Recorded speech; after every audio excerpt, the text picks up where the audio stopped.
Good afternoon trainee. मैं Mahendra Kumar Saini Alwar private ITI में आपका स्वागत करता हूं। जैसा कि आप सब जानते हैं, अपना subject workshop calculation and science चल रहा है, जिसके अंतर्गत मैंने आपको कल एक वीडियो दिया था टाइप्स ऑफ लोड के बारे में। इसमें अपन ने टाइप्स ऑफ लोड के बारे में पढ़ा था कि कितने प्रकार के लोड होते हैं और उनका क्या क्या इफ़ेक्ट होता है।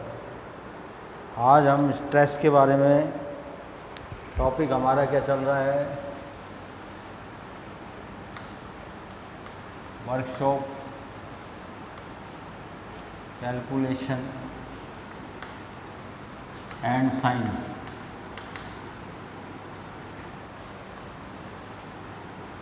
इसमें हमारा टॉपिक जो चल रहा है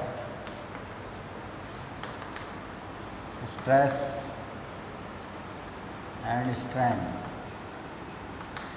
स्ट्रेस एंड स्ट्रेस के अंदर अपना टॉपिक जो चल रहा था वो था कल के वीडियो में टाइप्स ऑफ लोड, और आज हम बताने जा रहे हैं स्ट्रेस के बारे में।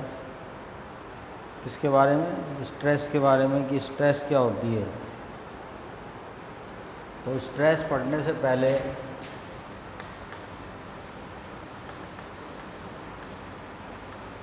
हम स्ट्रेस को जानेंगे कि स्ट्रेस क्या होती है। स्ट्रेस को हिंदी में बोलते हैं प्रतिबल। क्या बोलते हैं? प्रतिबल।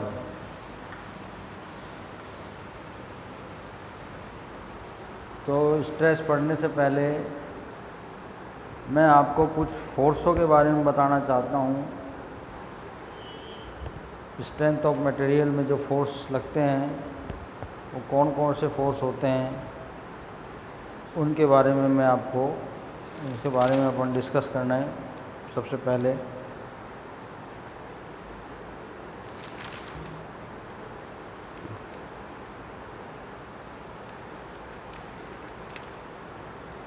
पहले डिस्कस करते हैं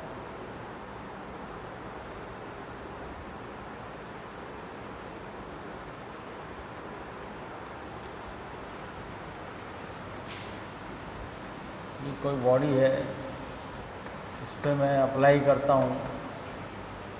क्या करता हूँ? Apply the external force.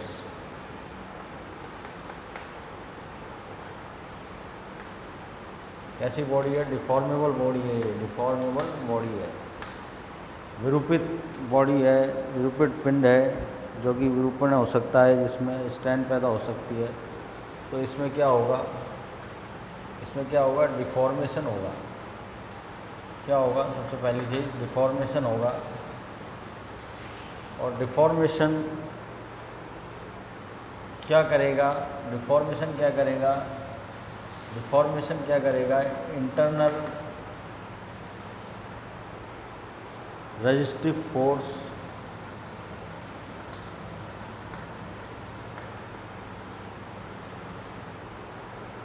Will induce.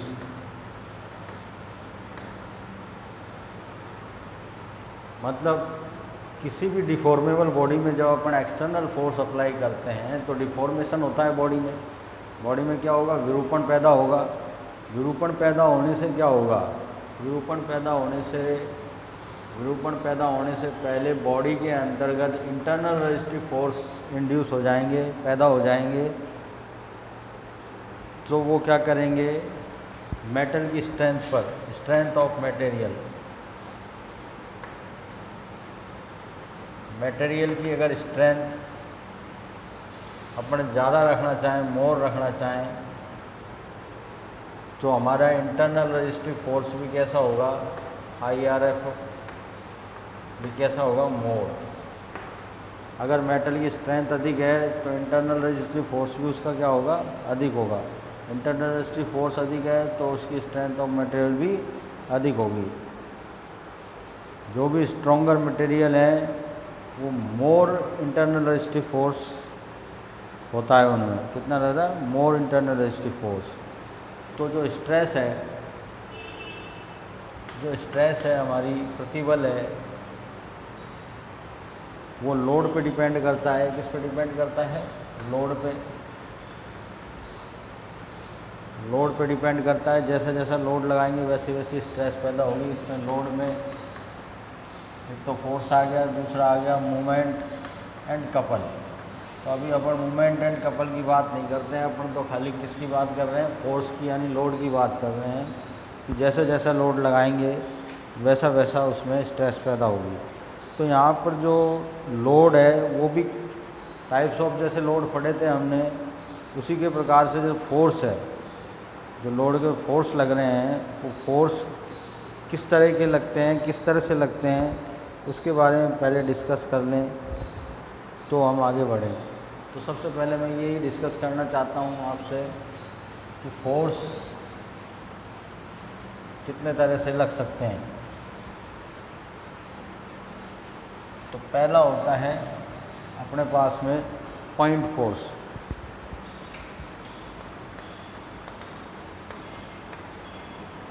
क्या नाम दिया है, पॉइंट फोर्स या कंसंट्रेटेड फोर्स। कौन सा हो गया, कंसंट्रेटेड फोर्स या कंसंट्रेटेड लोड, इसको कंसंट्रेटेड लोड भी बोल सकते हैं। तो ऐसा कोई एग्जाम्पल है इस पर पॉइंट फोर्स लगता है, जैसे अपन ने मैकेनिक्स यांत्रिकी में पढ़ते हैं, ये कोई बॉडी है, इस पर हमने ये ए पॉइंट है, इस पर हम एक फोर्स लगा दें पी, तो ये क्या एक पॉइंट पर लग रहा है, क्या कर लग रहा है, एक पॉइंट पर लग रहा है,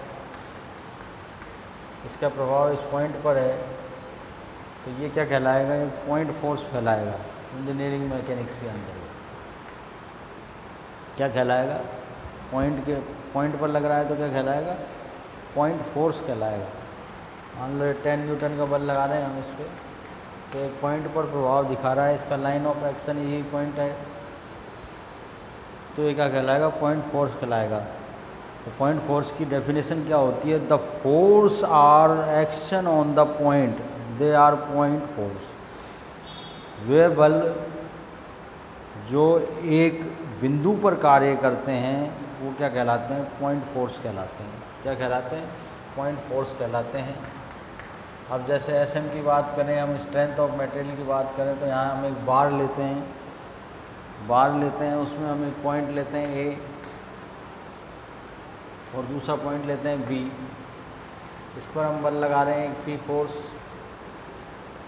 मान लो 10 न्यूटन का लगा रहे हैं P1, ठीक है। ऊपर से इस पर हम 20 न्यूटन का बल लगा रहे हैं P2, इसी पॉइंट पर, इस पर सी पॉइंट पर।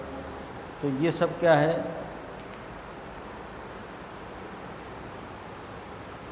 ये बल कहाँ काम कर रहे हैं, एक पॉइंट पर कार्य कर रहे हैं, तो ये क्या कहलाएंगे, पॉइंट फोर्स या कंसंट्रेटेड फोर्स। एक पॉइंट पर कार्य करने कंसंट्रेटेड फोर्स या कंसंट्रेटेड लोड कहलाएंगे। दूसरे प्रकार का फोर्स होता है लाइन फोर्स।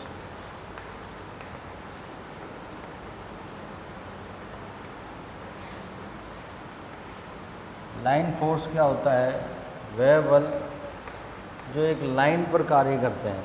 किस पे कार्य करते हैं, the force some line acting on the line that called line force. जो बल एक लाइन पर कार्य करते हैं, एक रेखा पर कार्य करते हैं, तो वो क्या कहलाते हैं, लाइन फोर्स कहलाते हैं। इसका एग्जाम्पल कहाँ देखने को मिलता है अपन को, लाइन फोर्स का। लाइन फोर्स क्या होते हैं, वह बल जो एक लाइन पर कार्य करते हैं।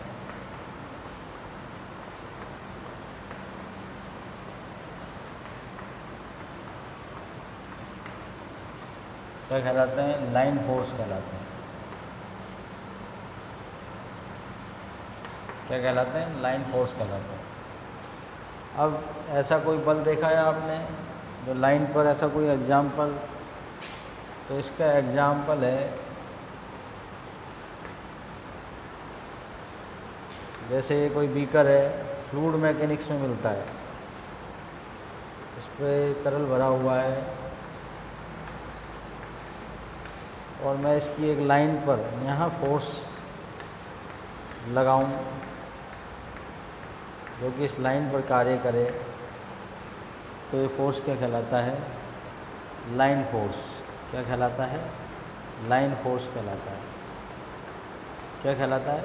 लाइन फोर्स कहलाता है। This force is act on line and measure it force per unit length. जो इसकी ये लंबाई है, लेंथ, लाइन की लंबाई है मान लो L, तो इस लंबाई के पर यूनिट पर जो फोर्स लग रहा है वही क्या कहलाएगा? आपका लाइन फोर्स कहलाएगा। क्या कहलाएगा? लाइन फोर्स कहलाएगा। इसका एग्जाम्पल है surface tension.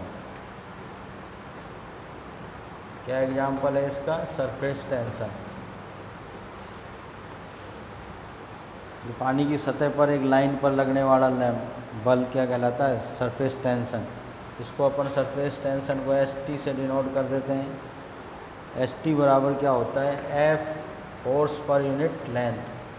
Force per unit length इसकी यूनिट आती है न्यूटन पर मीटर। अब न्यूटन पर मीटर देख के हमें और अदर एग्जाम्पल मिलते हैं।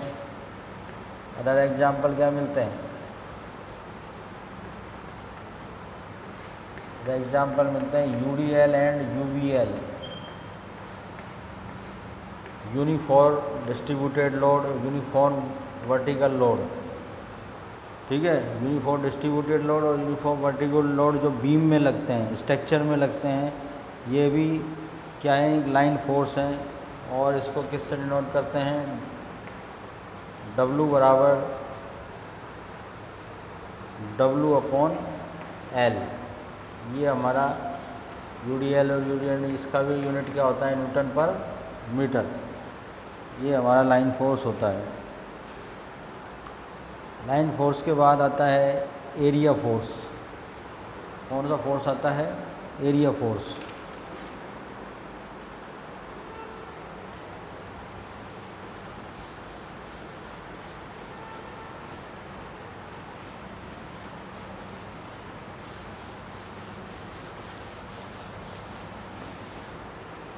एरिया फोर्स क्या होता है? देखिए,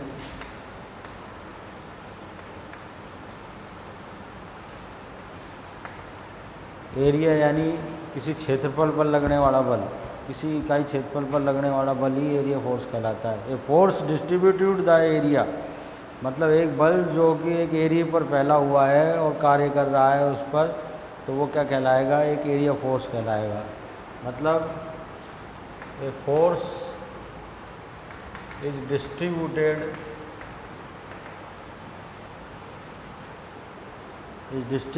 the area and act the area and act this area are called area force। क्या बोलेंगे उसको? Area force. कि वह बल, एक बल जो कि एक क्षेत्रफल पर फैला हुआ है और उस पर कार्य कर रहा है, वो क्या कहलाएगा? एरिया फोर्स कहलाएगा। क्या कहलाएगा? Area force. तो एरिया फोर्स का उदाहरण, एग्जाम्पल,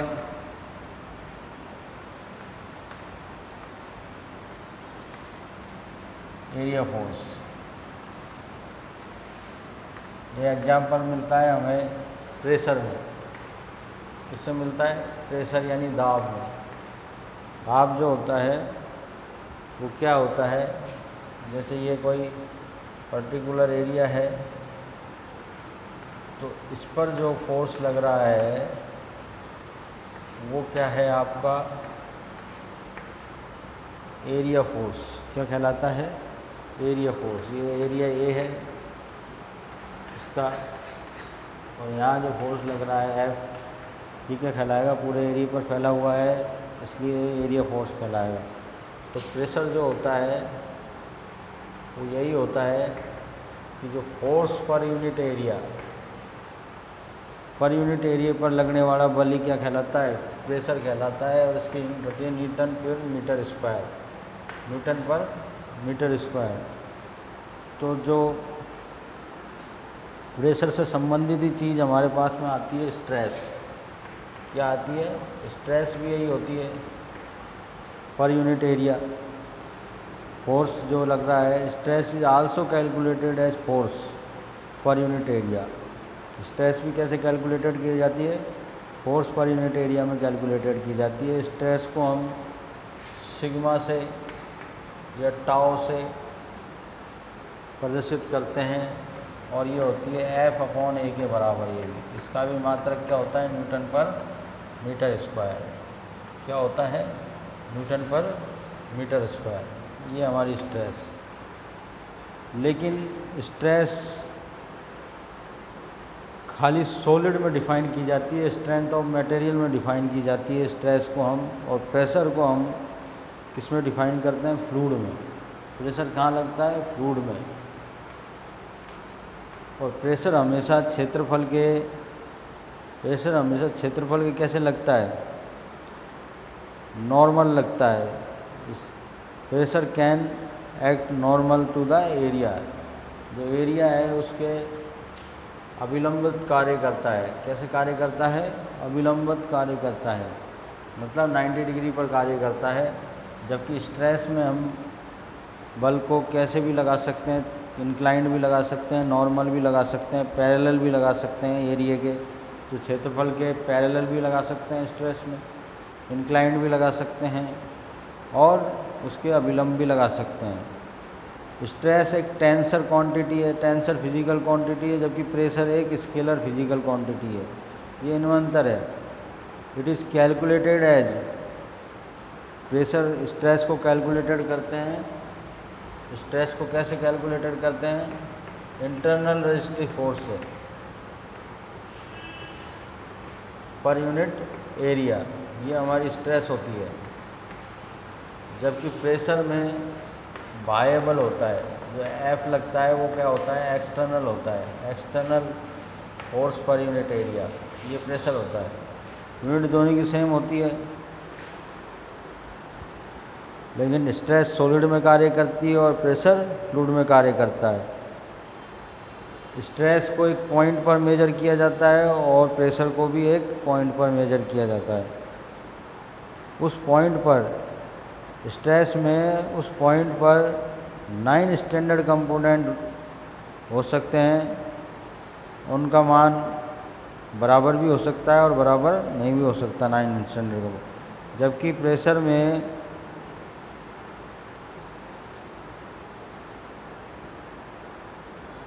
प्रेशर में how many direction and equal in all direction.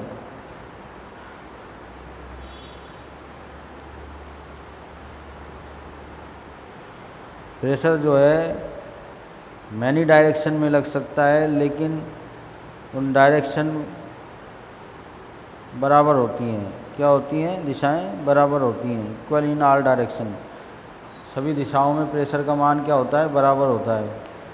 लेकिन स्ट्रेस के अंतर्गत 9 स्टैंडर्ड कंपोनेंट होते हैं और वो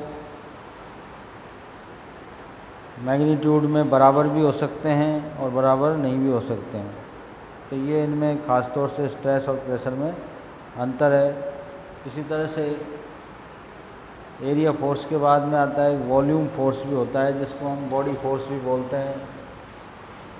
क्या बोलते हैं, वॉल्यूम फोर्स या बॉडी फोर्स।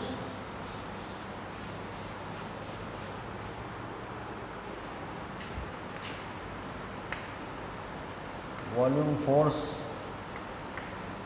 या इसको हम बॉडी फोर्स भी बोल देते हैं। वॉल्यूम फोर्स तो किसी ने नहीं सुना होगा, लेकिन इसको हम बॉडी फोर्स बोलते थे।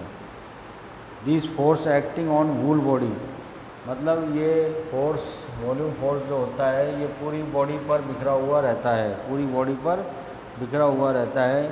इसलिए इसको क्या बोलते हैं, वॉल्यूम फोर्स बोलते हैं। इसका एग्जाम्पल है वेट। जैसे वेट, भार। जैसे ये कोई बॉडी है और ये छोटे छोटे पार्टिकलों से मिलकर बनी है, और उन पार्टिकलों का स्वयं का क्या है, वेट है। क्या है, अपना एक वेट है, n पार्टिकल। ये W1, ये W2, ये W3, ये W4, ये WN, n पार्टिकल्स से मिलकर बनी होती है बॉडी। ये कोई चट्टान है मान लो, ये छोटे छोटे टुकड़ों से मिलकर बनी है और उन टुकड़ों का अपना एक फोर्स है जो कि इस पूरी बॉडी पर फैला हुआ है, जिसका टोटल वेट W है, टोटल मास m है, टोटल वॉल्यूम V है, टोटल डेंसिटी ρ है। ठीक है, तो इसका उदाहरण हमें देखने को मिलता है वेट में। तो इसको कैसे ज्ञात किया जा सकता है? इसको ज्ञात किया जा सकता है force per unit volume, force per unit volume, इसको गामा से प्रदर्शित करते हैं, फोर्स पर यूनिट वॉल्यूम। अगर मैं फोर्स को की जगह यहाँ W लिख दूँ, W/V, और W की जगह लिख दूँ mg/V, mg/V। m/V क्या होता है? m/V आप सब जानते हैं क्या होता है? रो, डेंसिटी, डेंसिटी ρg। तो gamma is equal to ρg। ये एक नई क्वांटिटी बनती है, नई फिजिकल क्वांटिटी बनती है, इसको बोलते हैं स्पेसिफिक वेट। स्पेसिफिक वेट क्या होता है? Specific weight. तो ये वॉल्यूम फोर्स में गामा, इसको गामा से प्रदर्शित करते हैं, स्पेसिफिक वेट को इससे प्रदर्शित करते हैं गामा से। ये एक एग्जाम्पल है वॉल्यूम फोर्स का, बॉडी फोर्स का। तो ये 4 प्रकार के फोर्स होते हैं, जिनमें एरिया फोर्स जो होता है उसमें स्ट्रेस अपना आता है, स्ट्रेस को डिफाइन किया जाता है। तो अब अपन देखते हैं कि स्ट्रेस वास्तव में होता क्या है। तो स्ट्रेस क्या होता है?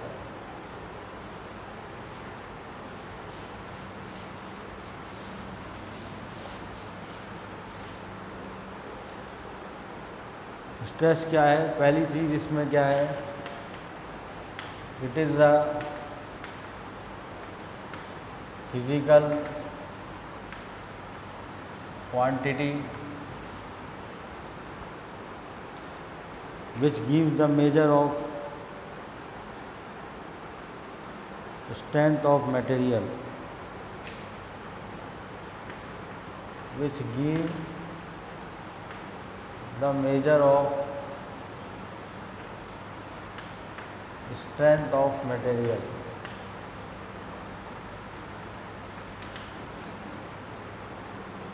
मतलब स्ट्रेस एक भौतिक राशि है जो कि मेटल की स्ट्रेंथ को मेजर करने में दी जाती है, जो कि मेटल की स्ट्रेंथ को मेजर करने में दी जाती है। स्ट्रेस एक भौतिक राशि है जो कि मेटल की स्ट्रेंथ को मेजर करने में दी जाती है। Stress is defined as internal resistance of per unit area. Stress को कैसे डिफाइन किया जाता है? स्ट्रेस इज डिफाइंड एज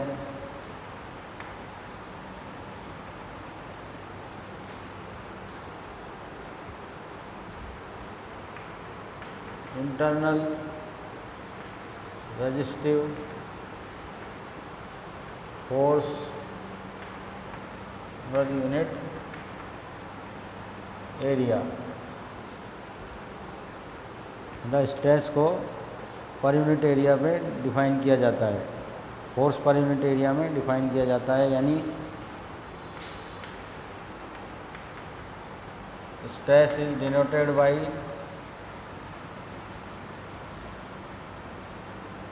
किससे प्रदर्शित की जाती है? सिग्मा से या टाउ से। सिग्मा या टाउ से प्रदर्शित की जाती है।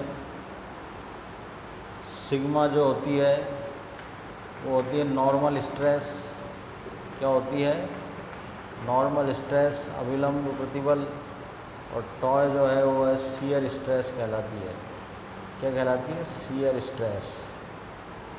ये दोनों प्रतीक चिन्ह हैं स्ट्रेस के। यानी sigma is equal to force, internal resistive force per unit area, और tau force, internal resistive force per unit shear area. ये इनके फार्मूले होते हैं स्ट्रेस को ज्ञात करने के लिए। It is a measure at a point, not an area, but it is calculated per unit area. इसको जो स्ट्रेस को जो मेजर किया जाता है, एक बिंदु पर मेजर किया जाता है, लेकिन इसको कैलकुलेटेड पर यूनिट एरिया पर किया जाता है। इसकी गणना पर यूनिट एरिया के साथ की जाती है, लेकिन मेजर इसको एक पॉइंट पर किया जाता है। और वह एक point it can be many direction, उसकी कितनी डायरेक्शन हो सकती हैं, बहुत सी डायरेक्शन होती हैं, सभी डायरेक्शन हो सकती हैं। और स्ट्रेस क्या है, stress is the tensor physical quantity. हमने वेक्टर फिजिकल क्वांटिटी पढ़ी है, स्केलर फिजिकल क्वांटिटी पढ़ी है, ऐसे ही तीसरी फिजिकल क्वांटिटी होती है टेंसर। टेंसर फिजिकल क्वांटिटी है stress. Stress is measured eight a point, एक पॉइंट पर मेजर की जाती है, लेकिन बट इज कैलकुलेटेड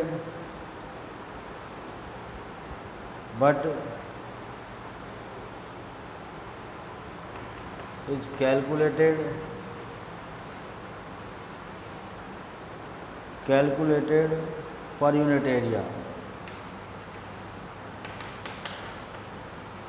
स्ट्रेस एक पॉइंट पर मेजर की जाती है, ना कि क्षेत्रफल पर, लेकिन ये जो कैलकुलेटेड होती है वो किस पे होती है, पर यूनिट एरिया पर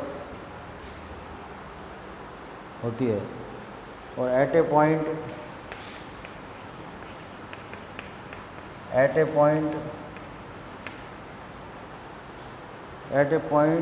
it can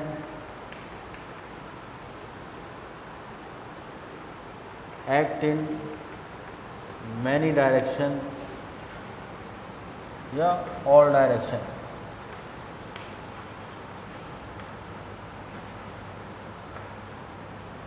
at a point पर, उस पॉइंट पर ये बहुत सी डायरेक्शनों में हो सकती है, कार्य कर सकती है स्ट्रेस, और सभी डायरेक्शनों में कार्य कर सकती है।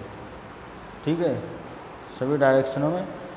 दीज 9 कंपोनेंट, इसके कितने कंपोनेंट होते हैं, 9 कंपोनेंट होते हैं। स्ट्रेस में कहते हैं स्ट्रेस 9 कंपोनेंट मे और may not be equal is magnitude.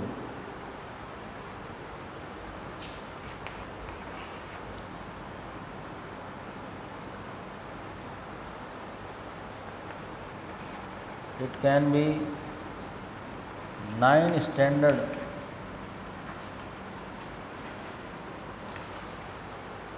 component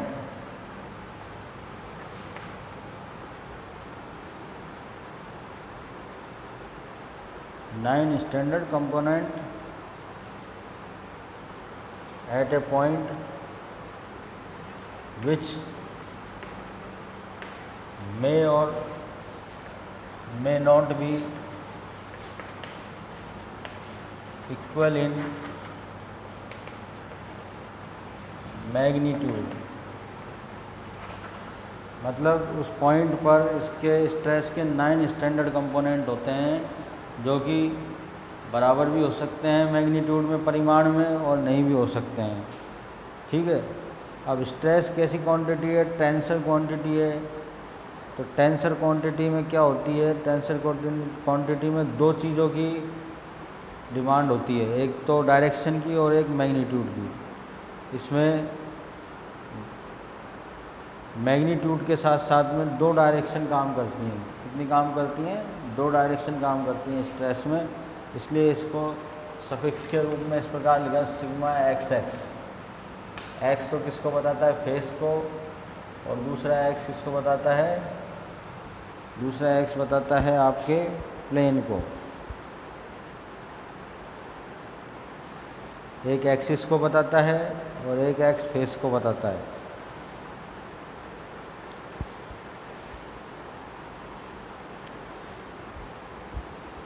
में फिजिकल क्वांटिटी, तो स्ट्रेस क्या हुई, it is the physical quantity which give the measure of strength of material.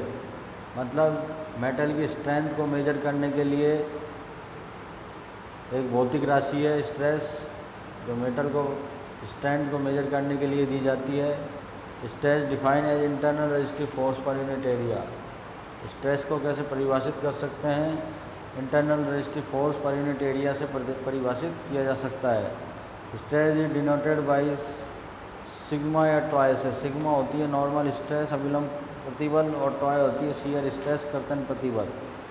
Stress is the tensor physical quantity. ये हमारा इस बात पे चर्चा करेंगे अभी। स्ट्रेस क्या है? एक टेंसर फिजिकल, क्योंकि हमने वेक्टर और स्केलर दो तरह की फिजिकल क्वांटिटी पढ़ी है। तीसरी है टेंसर।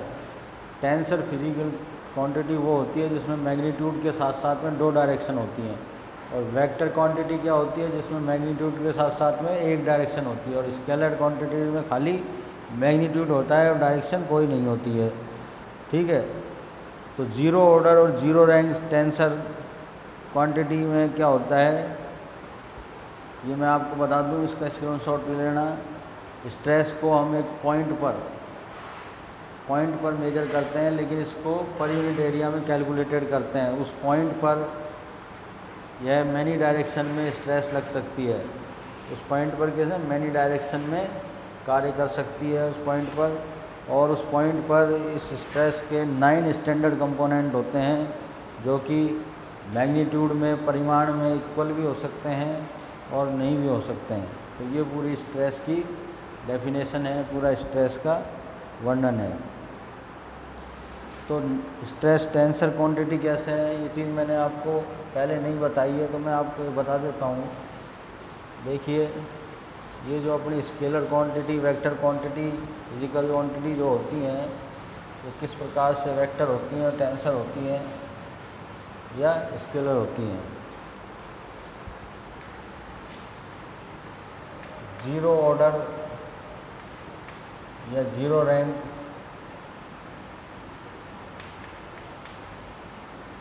टेंसर, जीरो ऑर्डर या जीरो रैंक टेंसर, इसमें एक मैग्नीट्यूड होता है, मैग्नीट्यूड प्लस नो डायरेक्शन, कोई डायरेक्शन नहीं होती। तो ये कैसी क्वांटिटी कहलाती है? Scalar quantity. कैसी क्वांटिटी कहलाती है? Scalar quantity. जीरो ऑर्डर और जीरो रैंक टेंसर। इसका एग्जाम्पल है अपना जैसे मास, द्रव्यमान, एग्जाम्पल है द्रव्यमान। दूसरी आती है अपनी वेक्टर क्वांटिटी।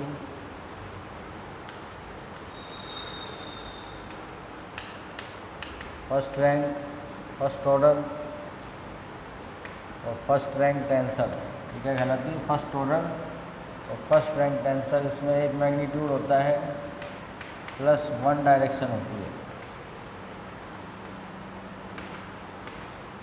इसका एग्जाम्पल जैसे हमारे पास में वेलोसिटी है, फोर्स है, ये इसके एग्जाम है। इसमें जो सफिक्स लगता है वो एक ही लगता है, मतलब इसकी डायरेक्शन का सफिक्स होता है एक ही। तीसरी जो क्वांटिटी होती है उसको हम टेंसर बोल सकते हैं, टेंसर क्वांटिटी। सेकंड ऑर्डर और सेकंड रैंक टेंसर कहलाती है ये। इसमें मैग्नीट्यूड होता है प्लस 2 डायरेक्शन होती हैं। कितनी डायरेक्शन होती हैं? 2 डायरेक्शन। इसका एग्जाम्पल जो है वो है हमारी स्ट्रेस। क्या है? स्ट्रेस। तो स्ट्रेस कैसी फिजिकल क्वांटिटी है? टेंसर फिजिकल क्वांटिटी है। इसको सिग्मा आई जे, इसके दो सफिक्स होते हैं, इसको सिग्मा एक्स वाई इस प्रकार से प्रदर्शित कर सकते हैं। यहाँ पर एक्स क्या प्रदर्शित करता है? एक्स प्रदर्शित करता है फेस को, जो मैंने आपको पहले वीडियो में, पिछले वीडियो में बताया था, मेंबर बना के। एक्स किसको प्रदर्शित करेगा? फेस को। और वाई किसको प्रदर्शित करेगा? एक्सिस को। वाई किसको प्रदर्शित करेगा? एक्सिस को। तो टेंसर क्वांटिटी में 2 डायरेक्शन होती हैं और एक मैग्नीट्यूड होता है, वो टेंसर क्वांटिटी कहलाती है। तो स्ट्रेस एक टेंसर फिजिकल क्वांटिटी है और इसमें 9 स्टैंडर्ड कंपोनेंट होते हैं। कितने स्टैंडर्ड कंपोनेंट होते हैं? 9 स्टैंडर्ड कंपोनेंट होते हैं।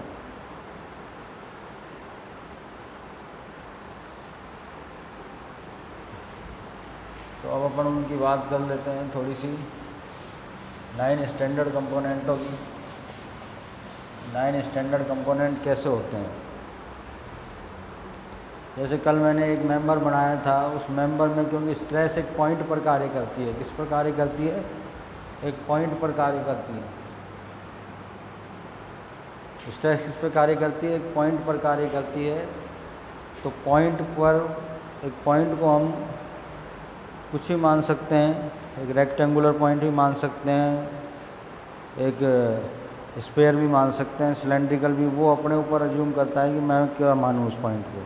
तो जैसे मैं उसको रेक्टेंगुलर पॉइंट मान के, एक क्यूबिक पॉइंट मान के उसका एक बड़ा जूम करके उसको दिखाता हूँ, तो उस पर किस प्रकार से 9 स्टैंडर्ड कंपोनेंट काम करते हैं। इसको बोलते हैं स्ट्रेस मैट्रिक्स। क्या बोलते हैं? Stress matrix. वो 9 स्टैंडर्ड कंपोनेंट कैसे काम करते हैं ये देखिए। अब आप, मैं बनाने जा रहा हूँ उस पॉइंट को।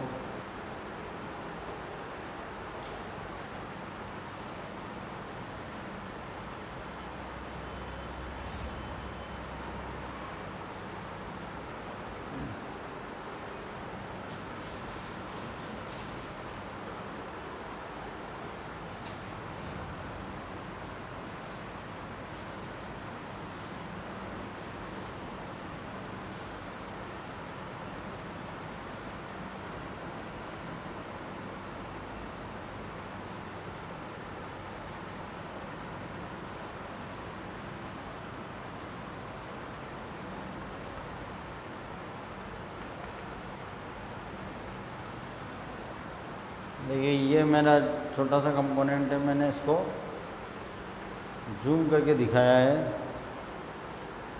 तो इस पे हमारा किस प्रकार से 9 कंपोनेंट काम करते हैं स्ट्रेस के। ये हमारी मान लो एक्स डायरेक्शन हो गई, ये वाई डायरेक्शन, ये मान लेते हैं जेड डायरेक्शन, और ये हमारी एक्स डायरेक्शन। कौन सी मान ली हमने इसको? X direction. तो ये पॉइंट पर स्ट्रेस हमें ज्ञात करनी है। मान लो तो इस पॉइंट पर जो स्ट्रेस होगी वो normal stress sigma x x होगी। क्योंकि एक्स क्या है? एक्स फेस है, फेस भी क्या है? इसका एक्स है। और एक्सिस भी कौन सी है? एक्सिस किसके अनुदिश है? एक्स एक्सिस के अनुदिश है, सिग्मा एक्स एक्स। इसी प्रकार से वाई डायरेक्शन में हम लेते हैं तो ये सिग्मा वाई वाई हो जाती है normal stress.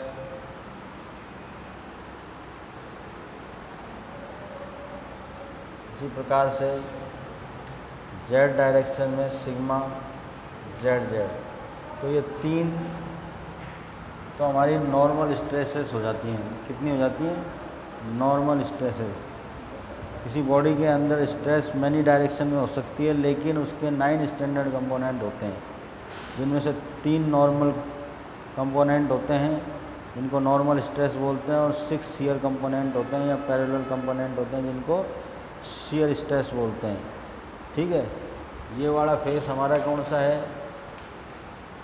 Face Z face है। और कौन सा प्लेन है? एक्स वाई प्लेन है।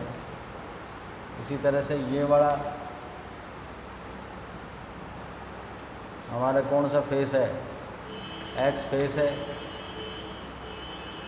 और वाई जेड प्लेन है। कौन सा प्लेन है? वाई जेड प्लेन है। ये वाई फेस है और एक्स जेड प्लेन है। तो मैंने आपको पहले ही बता दिया था पिछले वीडियो में टाइप्स ऑफ लोड बताने से पहले। तो अब इस पर हमारी 3 तो नॉर्मल स्ट्रेसेस हो गई है। इसके अलावा अपनी इस तरफ मैं स्ट्रेस लगाऊं तो यहाँ कौन सी स्ट्रेस होगी? यहाँ होगी शियर स्ट्रेस। कौन सी स्ट्रेस होगी? शियर स्ट्रेस टाउ वाई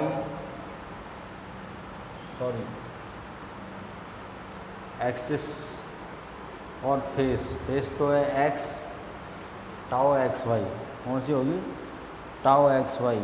और इधर कौन सी होगी, इधर हो जाएगी tau x z, tau x z. इसी तरह से ऊपर वाले प्लेन में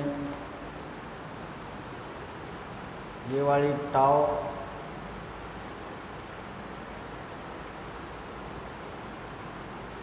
वाई, सॉरी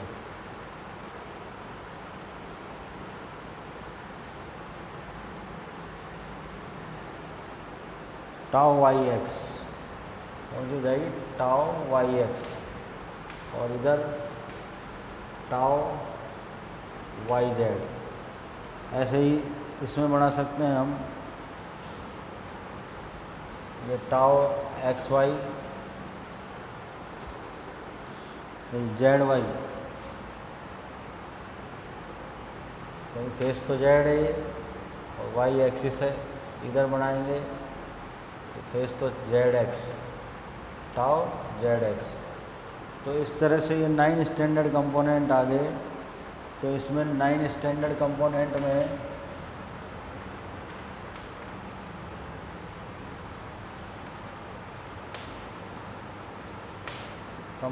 हमारे 3 तो नॉर्मल कंपोनेंट कहलाते हैं,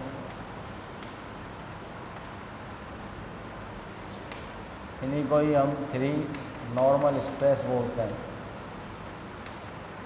और ये कौन कौन सी होती है, sigma x x, sigma y y और सिग्मा जेड जेड, इनसे डिनोटेट किया जाता है इनको। और 6 जो होते हैं वो होते हैं शियर कंपोनेंट। क्या होते हैं, शियर कंपोनेंट होते हैं, जो शियर स्ट्रेस कहलाती हैं। और ये होती हैं आपकी tau x y, tau x z, tau y x, tau y z, tau z Y और टॉय जेड एक्स। ये 6 शियर कंपोनेंट होते हैं, यानी शियर स्ट्रेस होती है। और 3 नॉर्मल कंपोनेंट होते हैं, यानी 3 नॉर्मल स्ट्रेस होती हैं। तो इसका जो मैट्रिक्स बनता है सिग्मा एक्स वाई का, अगर मैट्रिक्स बनाए तो 3/3 का मैट्रिक्स बनता है। वो क्या बनता है, इसमें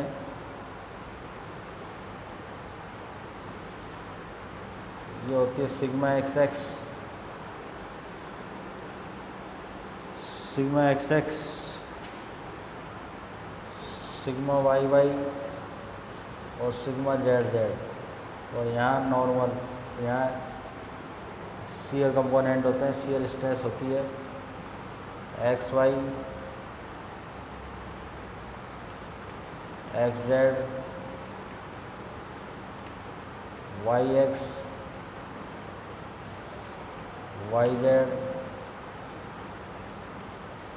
ट्वाई जेड एक्स,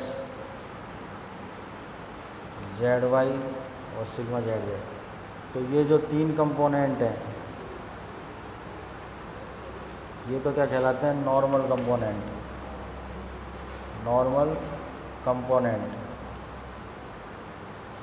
क्या कहलाता है, नॉर्मल कंपोनेंट या नॉर्मल स्ट्रेस। और बाकी के जो ये 6 कंपोनेंट हैं,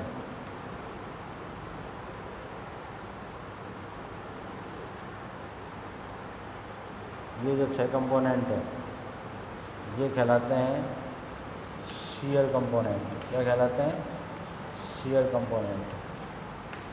ये 3/3 का मैट्रिक्स है, ठीक है, 3/3 का मैट्रिक्स होता है ये। इसमें जो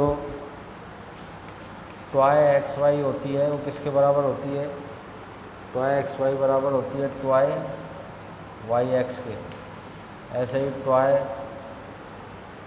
एक्स जेड जो होती है वो होती है ट्वाई जेड एक्स के। तो ट्वाई वाई जेड जो होती है वो होती है ट्वाई जेड वाई के। ये वाले आपस में बराबर होते हैं कंपोनेंट। ये कंपोनेंट क्या होते हैं, आपस में बराबर होते हैं। ये 3/3 की मैट्रिक्स बनाती है इस प्रकार से। इसके 9 स्टैंडर्ड कंपोनेंट होते हैं स्ट्रेस में, क्योंकि स्ट्रेस मैट्रिक्स बनाते हैं 3/3 की। ये मैंने आपको एक एक्स्ट्रा पॉइंट बता दिया, ये आपके मतलब का नहीं है, हायर एजुकेशन में आता है। तो हमने यहाँ स्ट्रेस को डिफाइन कर दिया है पूरा। तो स्ट्रेस क्या होती है, अब हम पढ़ेंगे टाइप्स ऑफ स्ट्रेस के बारे में। किसके बारे में, टाइप्स ऑफ स्ट्रेस। स्ट्रेस कितने प्रकार की होती है। स्ट्रेस का फार्मूला आपको पता लग गया है। प्रतिबल क्या होता है, internal resistive force per unit area. अब वो इंटरनल रेजिस्टिव फोर्स कैसे डेवलप होता है वो हम टाइप्स ऑफ स्ट्रेस में पढ़ाएंगे आपको। Types of stress. Types of stress दो तरह की होती हैं। पहली है normal stress. Normal stress, normal stress में भी इसमें आती हैं आपकी सिग्मा XX, सिग्मा YY और सिग्मा ZZ। स्ट्रेस को सिग्मा से प्रदर्शित करते हैं, नॉर्मल स्ट्रेस को किससे प्रदर्शित करते हैं, सिग्मा से, और शियर स्ट्रेस को किससे प्रदर्शित, टाउ से। तो सिग्मा XX, इनमें दो सफिक्स लगे हुए हैं। इनका मतलब क्या है कि ये दो डायरेक्शन की नीड दे रहे हैं। एक नीड है, एक फेस को बता रहा है, एक एक्सिस को बता रहा है। ठीक है, इसके भी दो पार्ट होते हैं। इसके भी कितने पार्ट होते हैं, दो पार्ट होते हैं। एक होती है एक्सियल स्ट्रेस,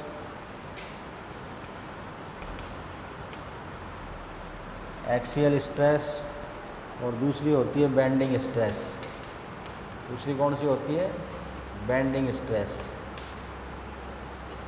एक्सियल स्ट्रेस में आपके पास में दो तरह की स्ट्रेस होती हैं। एक होती है नॉर्मल एक्सियल टेंसाइल स्ट्रेस, जो हमने पढ़ा है। नॉर्मल एक्सियल टेंसाइल लोड से पैदा होती है नॉर्मल एक्सियल टेंसाइल स्ट्रेस, जिसको हम सिग्मा P से प्रदर्शित कर देते हैं, और इसका मान होता है P/A प्लस P/A। और एक होती है नॉर्मल एक्सियल कंप्रेसिव स्ट्रेस, जो कि नॉर्मल एक्सियल कंप्रेसिव लोड से पैदा होती है। इसको सिग्मा C से डिनोट करते हैं। ये -P/A के बराबर इसका मान कैलकुलेट किया जा सकता है। यहाँ P है, ये क्या है, फोर्स है, इंटरनल रेजिस्टिव फोर्स। ये P किसके बराबर है, इंटरनल रेजिस्टिव फोर्स के बराबर है। ठीक है। बेंडिंग स्ट्रेस, बेंडिंग स्ट्रेस भी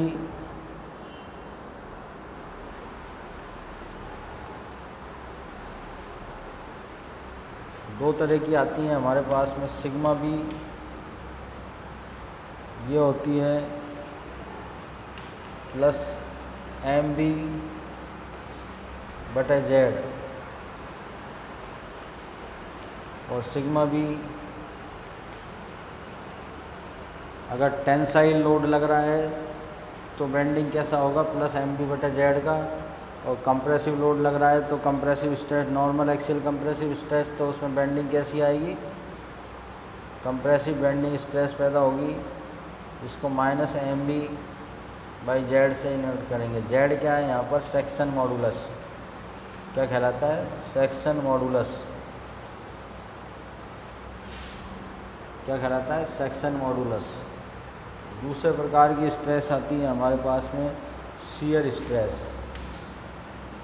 कौन सी होती है, शियर स्ट्रेस, जिसमें आपका टॉय XY, टॉय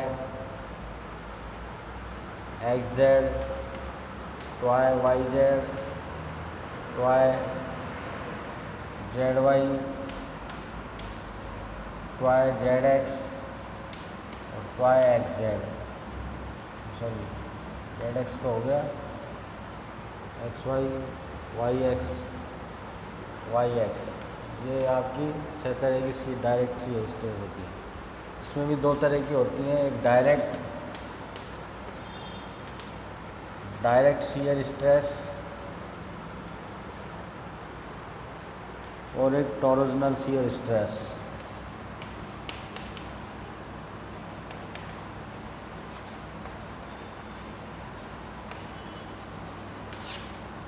तो डायरेक्ट शियर स्ट्रेस में हम टॉय से दर्शाते हैं, टॉय डी बराबर शियर फोर्स बटे शियर एरिया, ये इसका फार्मूला होता है निकालने का। और टॉरोजनल स्ट्रेस जो निकाली जाती है उसको टॉय टी से प्रदर्शित करते हैं, इसका फार्मूला होता है मोमेंट अबाउट ट्विस्टिंग और सेक्शन मॉड्यूलस जेड पी। क्योंकि जेड पी यहाँ क्या होता है, polar sectional modulus, polar section modulus. हमारे कोर्स में सिर्फ नॉर्मल स्ट्रेस और शियर स्ट्रेस के बारे में ही है। डायरेक्ट शियर स्ट्रेस है, नॉर्मल स्ट्रेस में एक्सियल स्ट्रेस है। बेंडिंग स्ट्रेस और टॉर्जनल स्ट्रेस हमारे कोर्स में नहीं है, हम इनके बारे में नहीं पढ़ेंगे। तो खाली हम नॉर्मल स्ट्रेस, इसमें normal axial tensile stress, normal axial compressive stress और shear stress, direct shear stress के बारे में हम अध्ययन करेंगे। तो ये टाइप्स ऑफ स्ट्रेस का मैंने आपको क्लासिफिकेशन करा दिया है। तो हमारी जो हम पढ़ेंगे खाली सिंपल स्ट्रेस। क्या पढ़ेंगे? सिंपल स्ट्रेस, जिसके अंतर्गत आती है आपकी नॉर्मल स्ट्रेस और shear stress, direct shear stress, direct shear stress. ये 2 तरह की स्ट्रेस आती है आपकी सिंपल स्ट्रेस में, इनके बारे में हम अध्ययन करेंगे। अब देखते हैं हम। तो आज मैंने आपको स्ट्रेस का क्लासिफिकेशन बता दिया है, 9 कंपोनेंट ऑफ मैट्रिक्स बता दिया है, फोर्स कितने तरह से लगते हैं वो बता दिया है। तो वीडियो आपको कैसा लगा? अब हम जो सिंपल स्ट्रेस है, axial stress, normal axial tensile stress, normal axial compressive stress, ये तो हमारी हो गई नॉर्मल स्ट्रेस हो गई, एक्सियल स्ट्रेस जो होगी। बेंडिंग स्ट्रेस हम नहीं पढ़ेंगे, डायरेक्ट शियर स्ट्रेस पढ़ेंगे। ये 3 स्ट्रेस के बारे में मैं आपको बताऊंगा कल के वीडियो में। और फिर कुछ हम प्रॉब्लम्स करेंगे स्ट्रेस के बारे में, उसके बाद में हम स्ट्रेंथ पढ़ेंगे अगले वीडियो में। तो मैं समझता हूँ आज का वीडियो आपको काफ़ी अच्छा लगा होगा। तो वीडियो को लाइक कीजिए, शेयर कीजिए और सब्सक्राइब कीजिए, जिससे हमें पता लगता रहे। और जो भी आपके डाउट हैं कमेंट बॉक्स में आप कमेंट कर सकते हैं। लगातार आपकी रोज़ाना WC की क्लासें लग रही हैं, उनको लगातार देखिए और लगातार उनको समझते रहिए। Thank you very much.